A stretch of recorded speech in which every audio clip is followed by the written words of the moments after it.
Olá, está começando mais uma série de catequeses sobre Nossa Senhora. Agora, como eu prometi, como já vínhamos falando em programas anteriores, em âmbito litúrgico. Nossa Senhora venerada, honrada, louvada e glorificada ao longo do ano litúrgico em solenidades, festas e memórias. E é sugestivo aquilo que vocês estão vendo atrás de mim. É uma fotografia tirada no dia em que nós estivemos lá na casa, onde, segundo a tradição, ela passou muitos anos de sua vida, depois que ela saiu de Jerusalém, cumprindo aquilo que Jesus diz em João capítulo 19, versículo 27. Eis aí a tua mãe, disse Jesus para São João a respeito de Nossa Senhora, e eis aí o teu filho, disse Jesus para Nossa Senhora a respeito de João, e nesse mesmo versículo se diz, e a partir deste momento o discípulo a recebeu em sua casa. Aqui está essa fotografia da casa de Nossa Senhora, numa linda colina na cidade de Éfeso.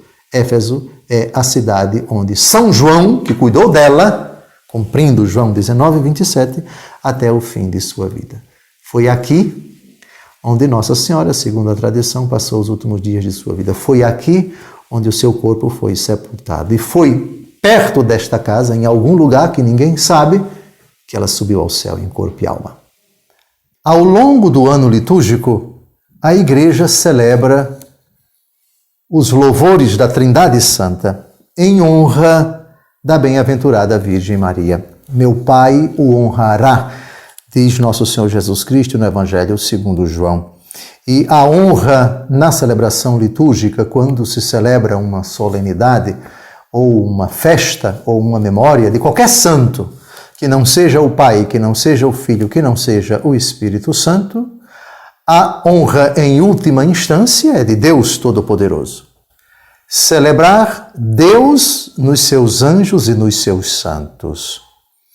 Qual é o fundamento último de você celebrar na liturgia da Igreja uma missa em ação de graças a Deus pelas maravilhas que Ele fez na vida de um santo ou na existência dos anjos? Em Mateus capítulo 5, versículo 16, Nosso Senhor Jesus Cristo diz: brilhe a vossa luz diante dos homens, para que, vendo vossas boas obras, glorifiquem o Pai que está nos céus.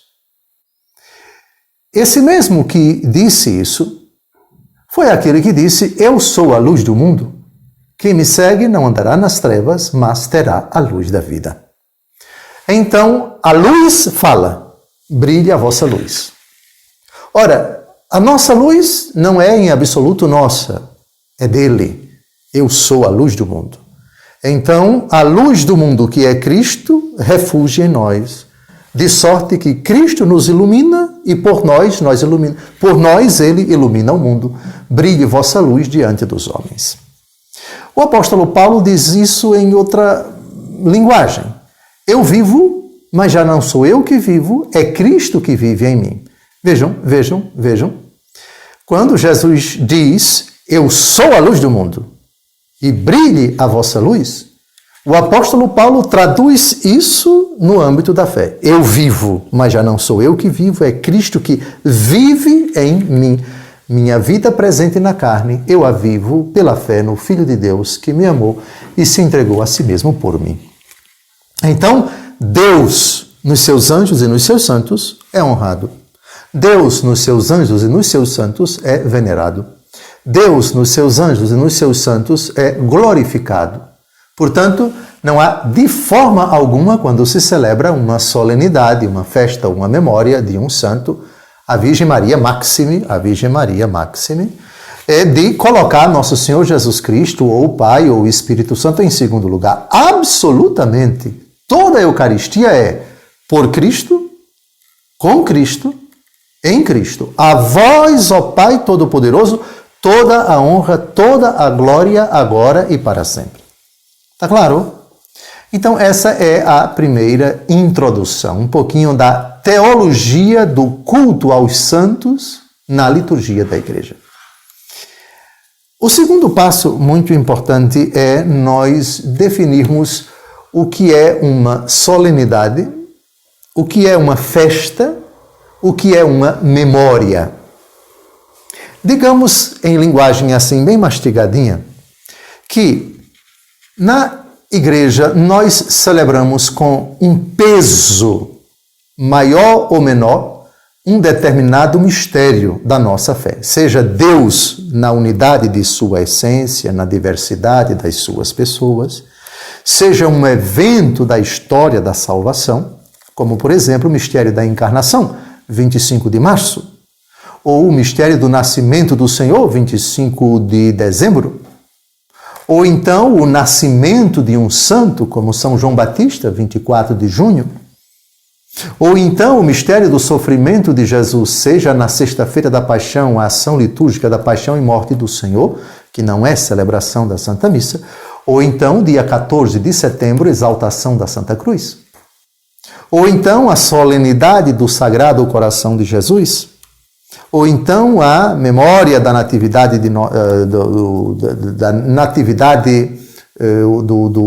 da natividade para o céu de um mártir, como, por exemplo, São Pedro e São Paulo, a solenidade de São Pedro e São Paulo, 29 de junho.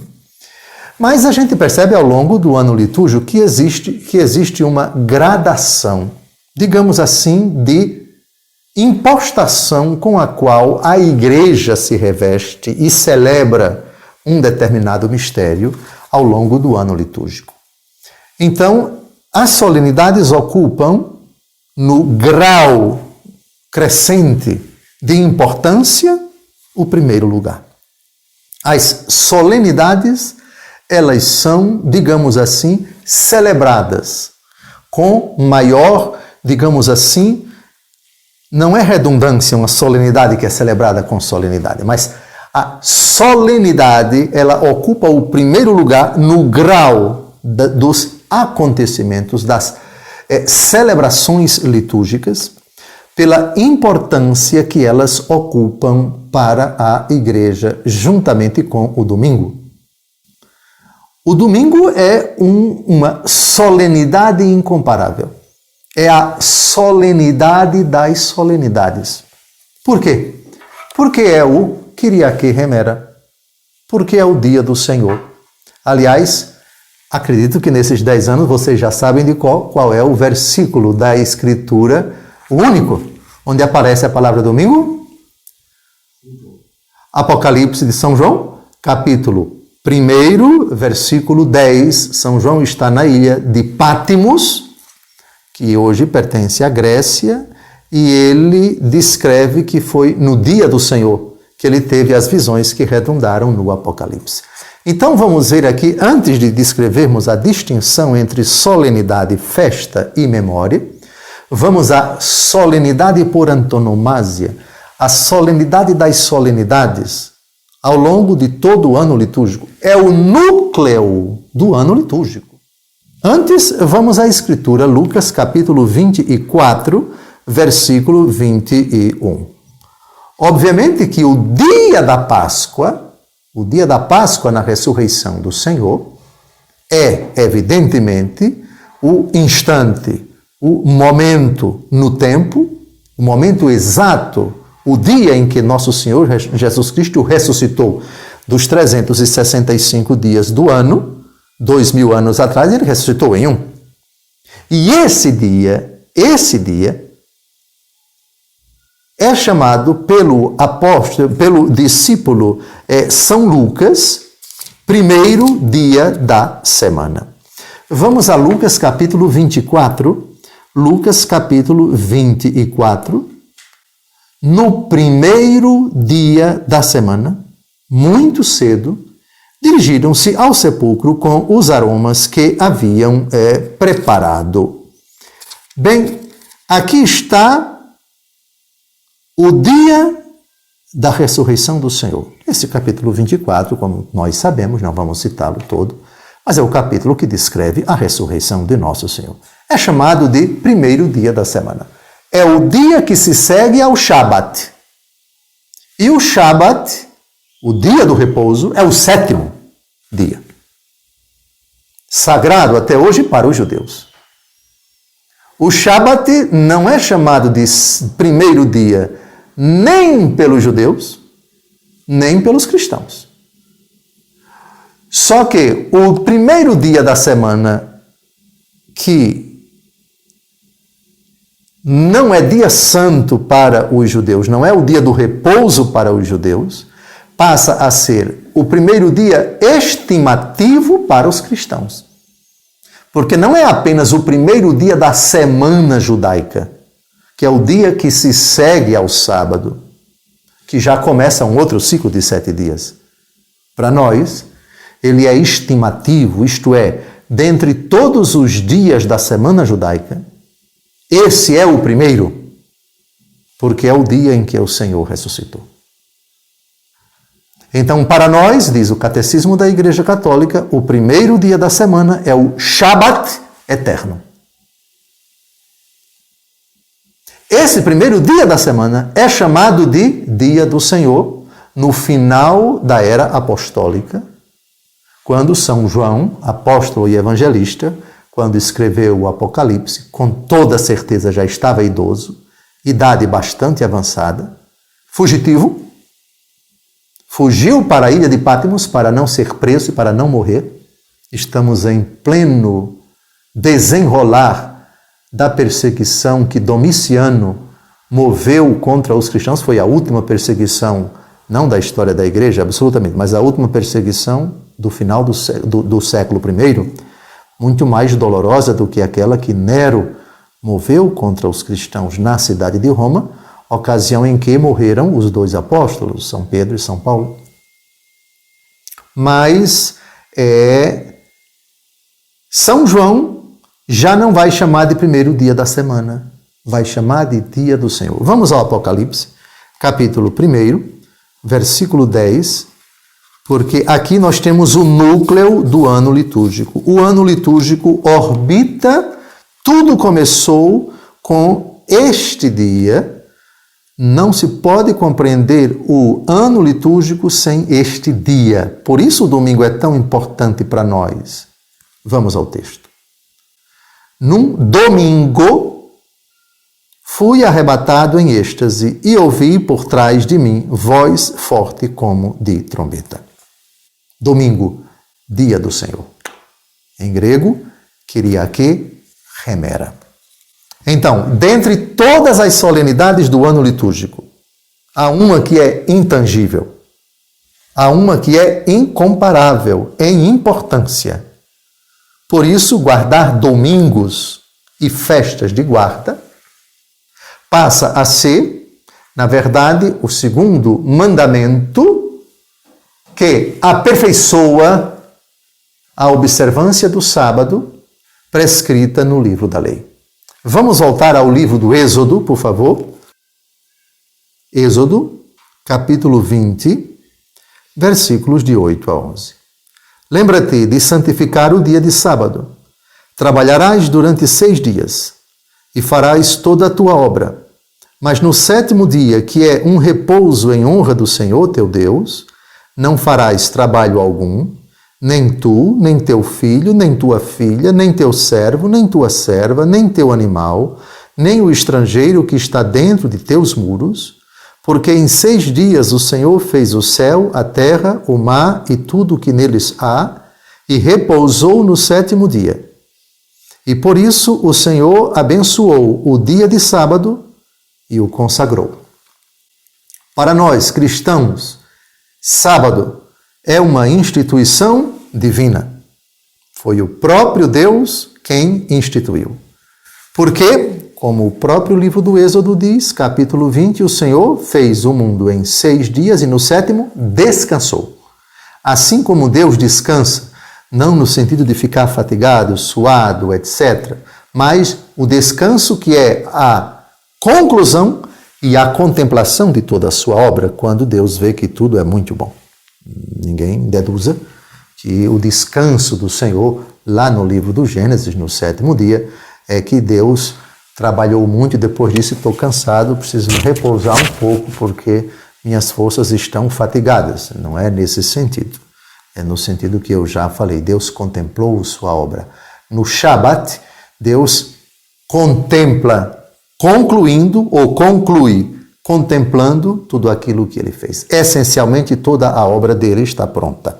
No sexto dia, a última obra foi o homem, façamos o homem à nossa imagem e semelhança. Bem, mas, atenção, isso é o Antigo Testamento. Porque no Novo Testamento nós já temos sinais de que a igreja primitiva celebra não mais o sétimo dia como o dia santo, mas o primeiro dia da semana. Antes de tudo, é preciso olhar nosso Senhor Jesus Cristo, como aquele que tem uma posição bem clara a respeito do sábado. Quem lembra do episódio em que nosso Senhor Jesus Cristo responde à provocação dos seus opositores? Por que é que os teus discípulos comem espigas em dia de sábado? Lembram disso?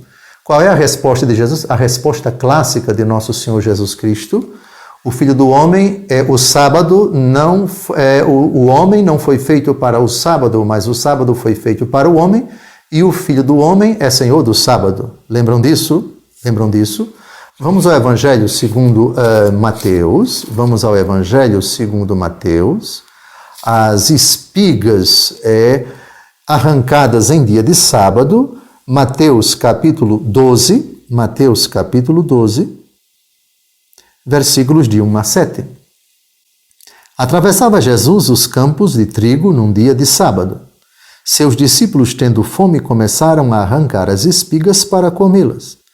Vendo isso, os fariseus disseram-lhe: Eis que teus discípulos fazem o que é proibido no dia de sábado. Jesus respondeu-lhes: Não lestes o que fez Davi num dia em que teve fome, ele e seus companheiros, como entrou na casa de Deus e comeu os pães da proposição? Ora, nem a ele, nem àqueles que o acompanhavam era permitido comer esses pães reservados só aos sacerdotes. Não lestes na lei que nos dias de sábado os sacerdotes transgridem no templo o descanso do sábado e não se tornam culpados? Ora, eu vos declaro que aqui está quem é maior que o templo. Se compreendesseis o sentido destas palavras, quero a misericórdia e não o sacrifício, não condenaríeis os inocentes. E agora vem a bomba. Porque o Filho do Homem é Senhor também do sábado. Senhor também do sábado. E quais, digamos assim, podemos dizer que Jesus transgredia o sábado? Jesus transgredia o sábado? Claro. Mas não no sentido compreendido por Deus. Jesus violava o sábado segundo a mentalidade dos fariseus, que era uma mentalidade errada. Por exemplo, no dia de sábado, segundo eles, era proibido curar uma pessoa. Lembram do homem da mão atrofiada? Em dia de sábado, Jesus indignado, eles querendo ver se ele teria a coragem, a audácia de curar o homem em dia de sábado para acusá-lo de estar violentando o sábado. Jesus disse: venha para o meio. Aí Jesus toca, o homem fica curado, eles ficam furiosos. Eu acho que em algum outro programa eu já disse Jesus, o violador do sábado. Mas não violador no sentido de desobedecer à lei de Deus, porque o sentido da lei é a caridade. Se a observância do sábado impede você de fazer a caridade, então está mal compreendido o preceito da observância do sábado. O Filho do Homem é Senhor do sábado, o Filho do Homem é amor, é caridade, e a caridade deve ser feita também no dia do repouso, só que os fariseus não compreendiam isso. Então, atenção agora, a bomba, fiquem sentados, por favor, porque vamos ver Jesus violando o sábado. Mas vejam, essa violação é no sentido esdrúxulo dado pelos opositores de Jesus, pelos fariseus. Por favor, João 5, de 16 a 18. Os versículos de 1 a 18 narram a cura de um paralítico. Ok? Só que é em dia de sábado. Em dia de sábado. Jesus cura e eles ficam furiosos, porque Jesus curou. Vejam bem o arremate que o apóstolo e evangelista João, que é o autor desse evangelho, faz. Essa foi uma das causas que levaram os judeus, os opositores de Jesus, particularmente os fariseus e os doutores da lei, a começar a maquinar a morte de Nosso Senhor. Por que eles começaram a maquinar a morte de Nosso Senhor? Por isso a gente vai ler agora. Por esse motivo, os judeus perseguiam Jesus, porque fazia esses milagres no dia de sábado. Mas ele lhes disse, Jesus é ótimo, mas ele lhes disse, meu Pai continua agindo até agora, e eu ajo também. Atenção agora, a bomba vai ser agora. Por essa razão, os judeus com maior ardor procuravam tirar-lhe a vida, porque não somente violava o repouso do sábado, mas afirmava ainda que Deus era seu pai e se fazia igual a Deus. Então, para eles, duas blasfêmias. E o que é que Jesus pensou disso? Jesus está pouco ligando para isso. Então, por favor, católico romano, não esqueça, com o devido respeito a quem, se dizendo cristão, insiste em dizer que o dia santo continua sendo o 7º dia e não mais o 1º dia da semana, com o devido respeito a quem acredita nisso, cada um acredita no que quiser, respeitamos o pensamento dos judeus e de todos os que pensam como eles com relação ao 7º dia. Respeitamos. Nós não agredimos a religião de ninguém. Agora não esqueçam, Jesus, o violador do sábado. Mas não violador de um preceito divino. Mas, na mente dos fariseus, a observância do sábado proibia até fazer caridade. Ora, se proibir a caridade, se caridade é proibido, Jesus faz o que é proibido. O que, na verdade, não é proibido. Que nosso Senhor Jesus Cristo nunca proibiu fazer a caridade. É a interpretação deles. Na mente deles, Jesus violava o sábado. Ficou claro em que sentido Jesus é o violador do sábado? Nosso Senhor, aquele que violava o sábado. Evangelho segundo João, capítulo 5, versículo 16. Ficou claro? Por favor, na edição, mostrem agora o texto de novo, para que ninguém esqueça, para que memorize bem essa questão. Dito isso, agora nós vamos aos versículos do Novo Testamento, onde já se celebrava a solenidade, não era com essa nomenclatura, digamos assim, litúrgica atual, mas era a solenidade das solenidades. Os cristãos celebravam a missa todos os dias pelas casas, mas havia um dia da semana, que era o preceito dos preceitos. Por favor, Atos dos Apóstolos, capítulo 20, é a primeira prova que nós temos da igreja celebrando a Santa Missa no primeiro dia da semana. Atos dos Apóstolos, capítulo 20, versículo 7. No primeiro dia da semana, estando nós reunidos para partir o pão, Paulo, que havia de viajar no dia seguinte, conversava com os discípulos e prolongou a palestra até a meia-noite. O episódio nós já sabemos, Paulo está celebrando aqui a missa, Fractio Pannis, a fração do pão, o partir o pão, é o nome técnico utilizado pela igreja primitiva para descrever a celebração da Eucaristia. Fractio Pannis, a fração do pão. A missa era chamada na igreja primitiva de a celebração da fração do pão. E vejam aqui, no primeiro dia da semana. Agora vamos a outro texto onde os apóstolos estão reunidos para a celebração da missa. Eles já têm o hábito, atenção, já têm o hábito de celebrar a missa no domingo. 1 Coríntios, capítulo 16, versículos de 1 a 2. São Paulo aqui está se dirigindo aos cristãos da cidade de Corinto,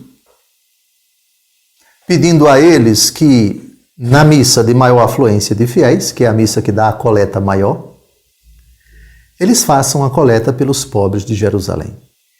Os irmãos da comunidade cristã de Jerusalém, eles estão passando por necessidade, estão passando por dificuldades. E a missa tem um momento, todos vocês sabem, da coleta. Aqui que nós chamamos o ofertório. O rito do ofertório começa com a apresentação das oferendas, o pão e o vinho, e ali se apresenta no lugar oportuno a contribuição, seja em gêneros alimentícios, seja em roupa, normalmente em dinheiro. E isso se chama coleta. Então vamos ver? 1 aos Coríntios, capítulo 16, versículos de 1 a 2. Quanto à coleta em benefício dos santos, segui também vós as diretrizes que eu tracei às igrejas da Galácia. No primeiro dia da semana, cada um de vós ponha de parte o que tiver podido poupar, para que não esperem a minha chegada para fazer as coletas, etc, etc.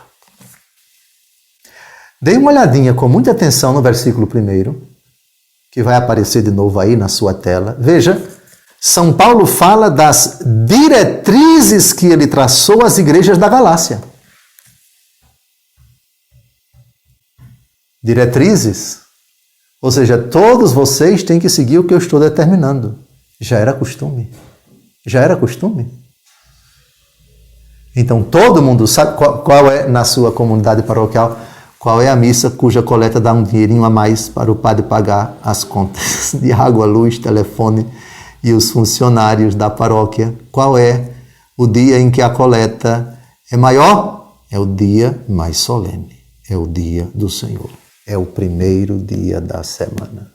Aqui está uma prova de que a igreja, e atenção aqui, muito tempo depois da ressurreição de Nosso Senhor, as igrejas, Galácia é uma parte da atual Turquia.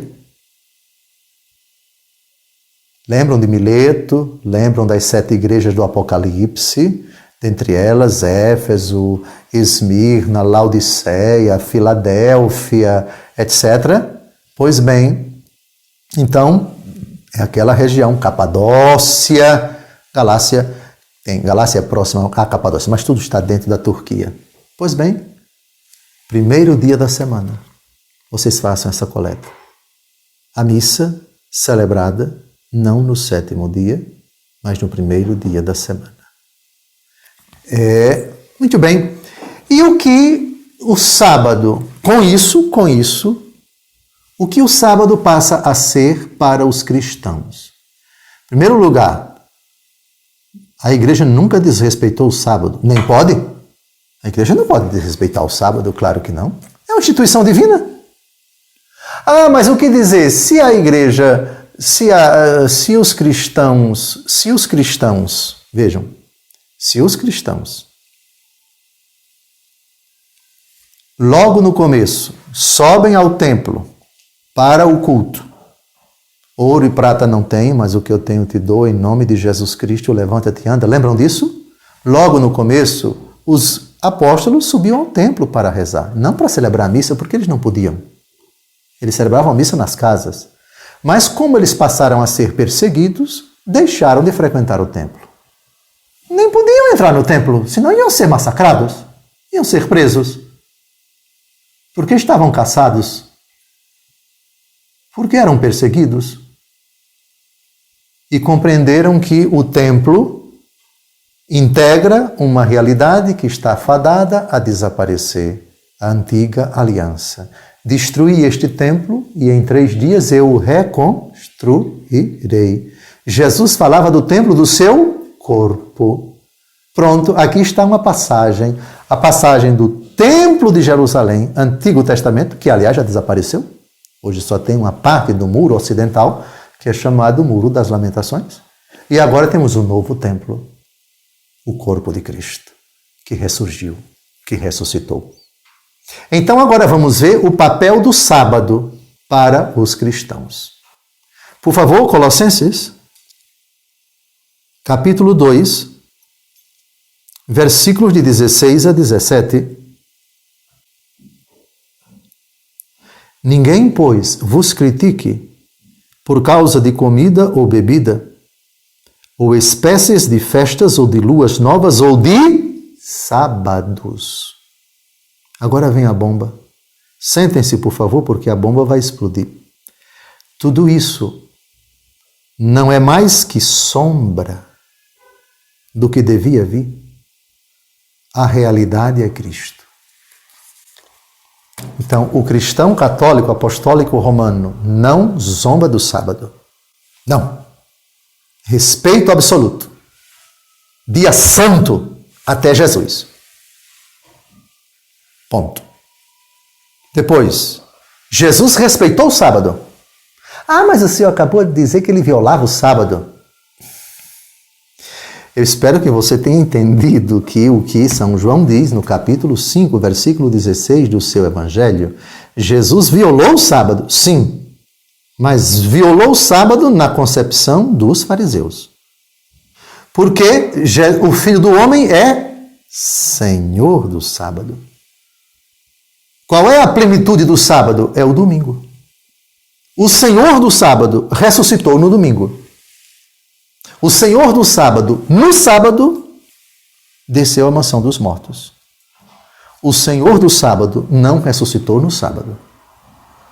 A nossa salvação não vem com o sepultamento de Jesus, com o devido respeito ao corpo de Jesus que foi colocado no túmulo enquanto ele desceu à mansão dos mortos. A nossa salvação acontece no primeiro dia da semana. O triunfo de Cristo sobre a morte não aconteceu no sábado. Aconteceu no dia imediatamente após o sábado.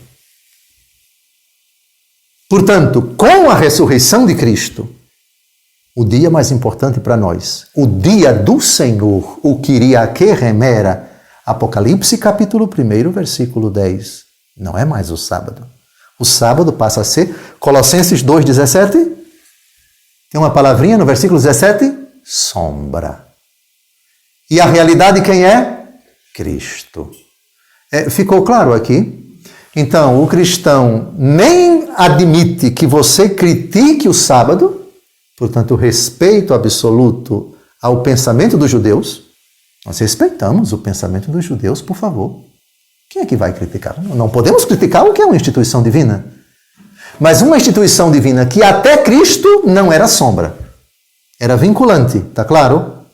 Vinculante, portanto, obrigatória. Obrigatória. Com a ressurreição de Cristo, não mais. Passa a ser sombra. Porque a realidade não é mais o sábado. A realidade é Cristo. Colossenses, capítulo 2, versículo 17. Eu não fiz nenhuma tergiversação, porque o assunto é Nossa Senhora, certo? É claro que é Nossa Senhora. Mas é muito importante que a gente fale sobre a solenidade litúrgica das solenidades, que é o domingo. Domingo que, por ser a grande solenidade, já começa para os judeus, o Shabat para os judeus começa no pôr do sol da véspera, não é verdade? Portanto, o pôr do sol da sexta-feira, do que nós chamamos de sexta-feira, já é sagrado para os judeus. Portanto, o sábado, por ser solenidade, começa com o pôr do sol da véspera. Para nós cristãos, o domingo já começa com o pôr do sol do sábado. Ficou claro? Por isso, a missa de preceito satisfaz a missa de preceito dominical, quem já participa da Santa Missa no pôr do sol do sábado. Está claro? Agora vamos à normativa da Igreja que distingue, que tipifica bem solenidade de festa e de memória. Essas três categorias, dentre essas três categorias, as solenidades ocupam o primeiro lugar em importância. Isso quer dizer que é uma celebração mais solene. A solenidade é uma celebração solene.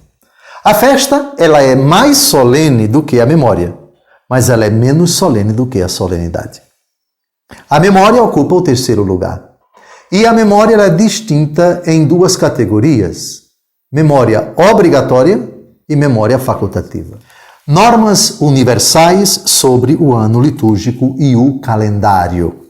É uma normativa que regula as celebrações ao longo do ano litúrgico. É um documento oficial da Igreja, é uma lei pontifícia, é uma lei litúrgica.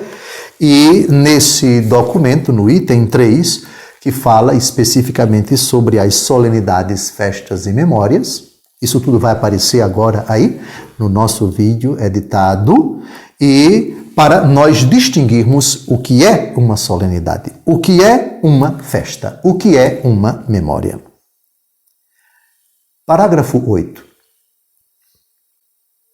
No ciclo anual, a Igreja, celebrando o mistério de Cristo, venera também com particular amor a Santa Virgem Mãe de Deus e propõe a piedade dos fiéis às memórias dos mártires e outros santos.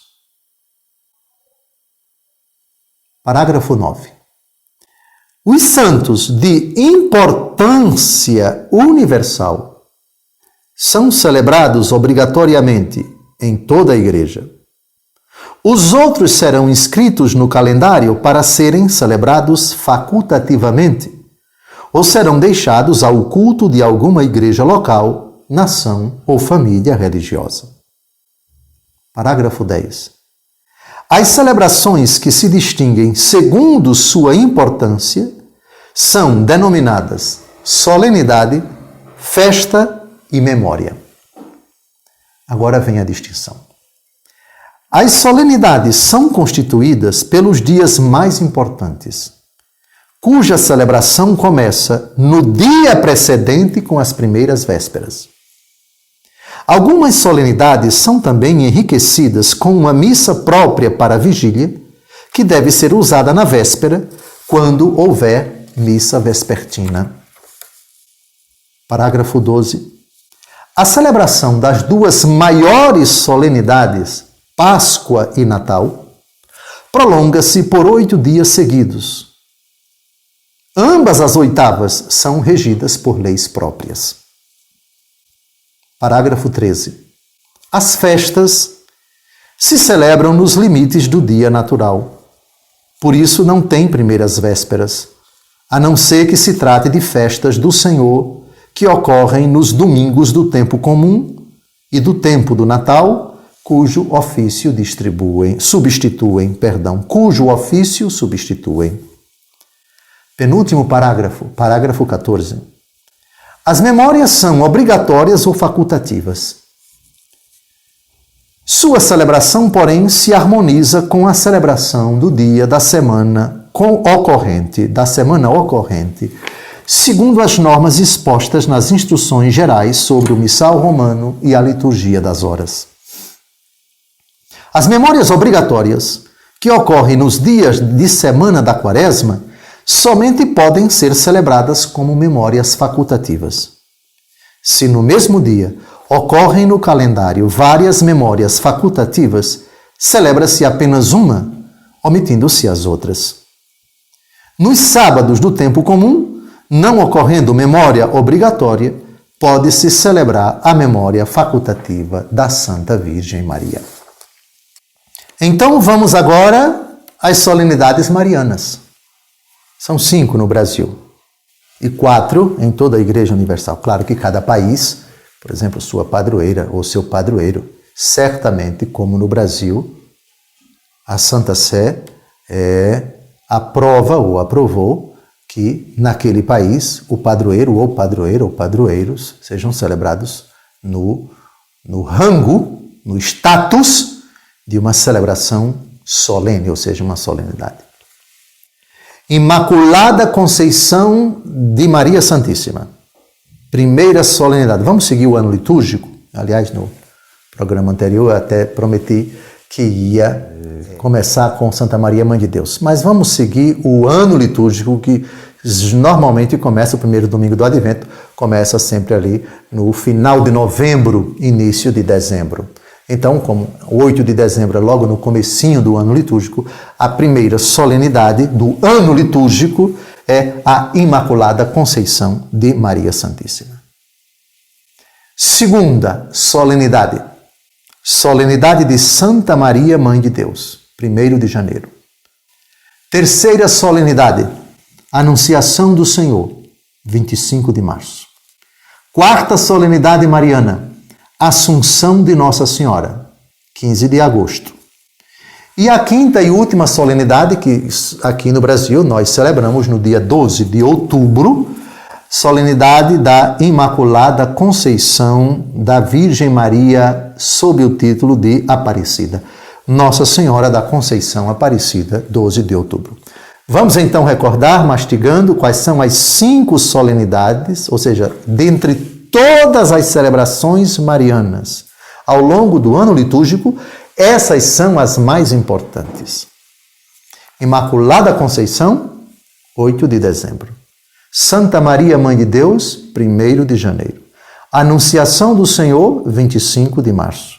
Assunção de Nossa Senhora, 15 de agosto. E Nossa Senhora da Conceição Aparecida, 12 de outubro. Ficou claro? Então, nós vamos seguir essa ordem. Primeiro, as solenidades. Só que solenidade não significa dia santo de guarda. Vamos ver daqui a pouco quais são os dias santos de guarda ao longo do ano. Dia santo de guarda, você, como católico, é obrigado a participar da Santa Missa. É missa de preceito. E se o motivo não for grave, você comete um pecado mortal. É missa de preceito. Como o domingo é missa de preceito. O domingo é o dia santo de guarda por excelência, porque é o dia da ressurreição do Senhor. Mas vamos ver daqui a pouco quais são os dias santos de guarda. Então são 5... Nossa Senhora Aparecida não é dia santo de guarda, mas é solenidade. Assunção de Nossa Senhora... No Brasil, 15 de agosto, quando cai no domingo, celebra-se no domingo. É o caso do ano de 2021, domingo passado, se não me engano, caiu num domingo. Mas quando o dia 15 de agosto não cai no domingo, no Brasil ele é transferido para o domingo seguinte. Tá claro? Então, na prática, é dia santo de guarda, porque é sempre celebrado no domingo, e domingo é dia santo de guarda. A Anunciação do Senhor, 25 de março, não é dia santo de guarda, mas é solenidade. Santa Maria, Mãe de Deus, 1º de janeiro, é dia santo de guarda. E é solenidade. Imaculada Conceição de Maria Santíssima é solenidade e é dia santo de guarda. Portanto, dia de preceito. Está claro? Ficou claro? Então, todo dia santo de guarda é solenidade. Mas nem toda solenidade é dia santo de guarda. Entenderam? Entenderam? Muito bem. Quais são as festas marianas? 3. Visitação de Nossa Senhora, 31 de maio, encerramento do mês mariano. Natividade de Nossa Senhora, o dia em que ela nasceu, 8 de setembro. E no Brasil, em toda a América Latina, Nossa Senhora de Guadalupe, que é a padroeira da América Latina, juntamente com Santa Rosa de Lima. Santa Rosa de Lima é a primeira padroeira, né? A padroeira principal. Nossa Senhora de Guadalupe foi proclamada padroeira da América Latina depois. Então, 31 de maio, 8 de setembro e 12 de dezembro. Visitação de Nossa Senhora, 31 de maio. Natividade de Nossa Senhora, 8 de setembro. E Nossa Senhora de Guadalupe, 12 de dezembro. Memórias. As memórias ocupam uma posição inferior às festas, porque nas memórias, na missa, não se recita o Glória, não se recita o Credo. E dentre as memórias existem as obrigatórias e as facultativas. Vamos ver quais são. São 10. 10 memórias. Nossa Senhora de Lourdes, 11 de fevereiro, memória facultativa. Ou seja, não é obrigado o sacerdote a impor a estola branca e a celebrar a missa votiva de Nossa Senhora. Celebra-se se quiser. Eu particularmente celebro, porque já estive em Lourdes e também recito a Nossa Senhora pela cura dos enfermos. 11 de fevereiro, vocês sabem que é o dia dos enfermos. E é o dia dos enfermos por causa de Lourdes. Por causa da fonte milagrosa, por causa dos milagres inúmeros que aconteceram desde Santa Bernadette Soubirous até o dia de hoje. Os milagres, os enfermos que acorrem para Lourdes, etc. Nossa Senhora de Fátima. Lourdes é França, Fátima é Portugal. Memória facultativa. Nossa Senhora do Carmo. Memória obrigatória. É obrigado, a cor é branca. Qualquer que seja o dia, a não ser que esse dia tenha uma festa ou uma solenidade, ou caia num domingo. E aí o domingo, se 13 de maio cair no domingo, obviamente não se celebra Nossa Senhora de Fátima. A não ser lá em Fátima, não é? Lá em Fátima. Então, Nossa Senhora de Fátima, 13 de maio, na Cova da Iria, memória facultativa. Dedicação da Basílica de Santa Maria Maior. É uma das 4 arquipatriarcais basílicas. No Ocidente, é a igreja mais antiga edificada em honra de Nossa Senhora. Dia 5 de agosto, memória facultativa. Nossa Senhora Rainha, dia 22 de agosto, memória obrigatória. É o último dia da 8ª da Assunção de Nossa Senhora. A Assunção é dia 15. 15 com 7, 22. Então, encerrando a 8ª da Assunção, temos Nossa Senhora Rainha, memória obrigatória. Nossa Senhora das Dores é memória obrigatória. Claro, numa diocese é uma festa, porque é a festa da padroeira. Ano passado, eu celebrei com Dom José Rui a missa de encerramento do novenário da padroeira Nossa Senhora das Dores de Caruaru. Lá é uma festa, porque é a padroeira de lá. Mas nas outras dioceses, enfim, nos outros locais, ordinariamente, Nossa Senhora das Dores é memória obrigatória. 15 de setembro. 7 de outubro, Nossa Senhora do Rosário, memória obrigatória. Apresentação de Nossa Senhora, dia 21 de novembro, memória obrigatória. Imaculado Coração da Virgem Maria, no sábado após o 2º domingo de Pentecostes, memória obrigatória. E, finalmente, uma tradição antiga, segundo a qual, no dia de sábado, Nossa Senhora aguardava piedosamente a ressurreição de Nosso Senhor e, segundo uma tradição, um anjo a avisou de que ela seria a primeira pessoa a quem Jesus ressuscitado haveria de aparecer. Outras tradições dizem que o próprio Jesus Cristo antecipou-se, ressuscitou no domingo, obviamente, mas de alguma forma não ressuscitado, mas numa visão, teria aparecido a Nossa Senhora no sábado para confortá-la. Em todo caso, obviamente que isso faz parte da piedade popular, o sábado é o dia da expectativa da mãe pela ressurreição do filho no dia seguinte. Por isso, a memória de Santa Maria no sábado é uma memória facultativa. Então, pronto, aqui estão, vocês viram no teleprompter, vocês viram na tela do seu celular ou do seu computador, é aquilo que nós vamos estudar. Hoje foi somente a introdução. Espero que tenha ficado clara a distinção entre solenidades, festas e memórias. São 5 solenidades, 3 festas e 10 memórias. Então, esse foi o programa introdutório. Cada celebração nós vamos dedicar apenas um programa, um encontro, um vídeo. Portanto, temos ainda 18 programas pela frente.